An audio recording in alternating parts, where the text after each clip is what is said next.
प्रतिशत ज्यादा आया है। बेशक से जो इजाफा हुआ है इसमें सभी वर्ग का, हालांकि डाटा आएगा उस पर बातचीत होगी। अनुपम त्रिवेदी जी हमारे साथ जुड़ गए हैं, उनसे भी बातचीत करते हैं। न्यूज़ 18 उत्तराखंड के एडिटर। अनुपम जी, ये जो उत्तराखंड में हुआ, कभी सरकार नहीं दोबारा रिपीट हुई, लगता है कि सब कुछ जितनी बातें थी सबको ध्वस्त करते हुए बीजेपी एकदम नजर आ रही है। जरा बताइए उत्तराखंड में अभी ताजा स्थिति जो है।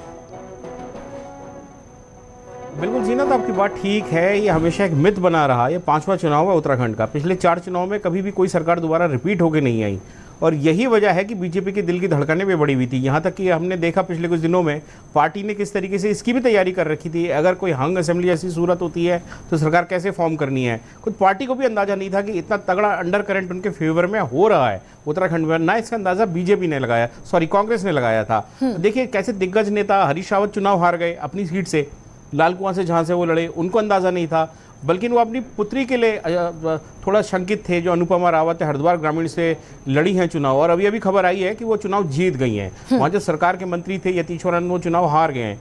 तो कम से कम जो है यहाँ चुनाव बड़ा अप्रत्याशित रहे हैं, और पहाड़ की सीटों पे खासकर बहुत छोटे छोटे अंतर से विन हो रही है कैंडिडेट्स की। 500, 600, 700 ऐसे भी अंतर आए हैं। तो पूरा जो है बहुत महत्वपूर्ण जानकारी आप दे रहे हैं। इस पर आगे भी आपसे विश्लेषण करेंगे। हम सीधे हैदराबाद चलेंगे।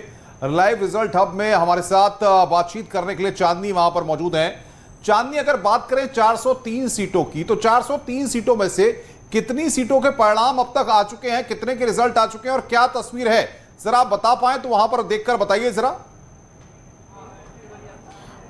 अनुपम, आपको उत्तराखंड की पहले बात बता दें, जो अल्मोड़ा सीट की अगर बात करें तो यहाँ से महेश जीना जो है बीजेपी यहाँ पर जीत दर्ज कर रही है। देहरादून से मसूरी की बात करें तो गणेश जोशी जो है वो यहाँ पर जीत दर्ज कर रहे हैं। देहरादून के ऋषिकेश की बात करें तो प्रेमचंद्र अग्रवाल यहाँ से जीत दर्ज कर रहे हैं। तो ये बड़ी खबर इस वक्त की है, बीजेपी लगातार लीड कर रही है। वहीं देवरिया से बात करें तो शलभ मणि त्रिपाठी जीत दर्ज कर रहे हैं, और खैरागढ़ की सीट की बात करें तो भगवान सिंह जो है वो बीजेपी लीड कर रही है। वहीं अगर अगली सीट की बात करें, रामपुर सीट की बात करें तो अब्दुल्ला आजम जो है वो जीत दर्ज कर रहे हैं। पीलीभीत सीट की बात करें तो यहां से आपको बता दें कि यहां से भी बीजेपी लीड कर रही है। उसके साथ ही साथ वोट मार्जिन भी समझना बहुत जरूरी है। आपको वोट मार्जिन बताते हैं। यहां पे आपको बता दें, नोएडा की सीट की बात करें तो पंकज सिंह राजनाथ सिंह के बेटे हैं, 1 लाख से ज्यादा वोटों से आगे चल रहे हैं। इसके बाद अगर बात करें तो रामपुर की सीट की बात करें तो वहां से बीजेपी लीड कर रही है। और राजा भैया कुंडा की सीट की बात करें तो जिस तरीके से सपा ने कहा था कि कुंडा में कुंडी लग जाएगी, तो यहां आपको बता दें कि राजा भैया 6000 से ज्यादा वोट मार्जिन से आगे चल रही है। तो ये वोट परसेंटेज आपको बता रहे हैं। लखनऊ कैंट से कानून मंत्री जीत गए हैं।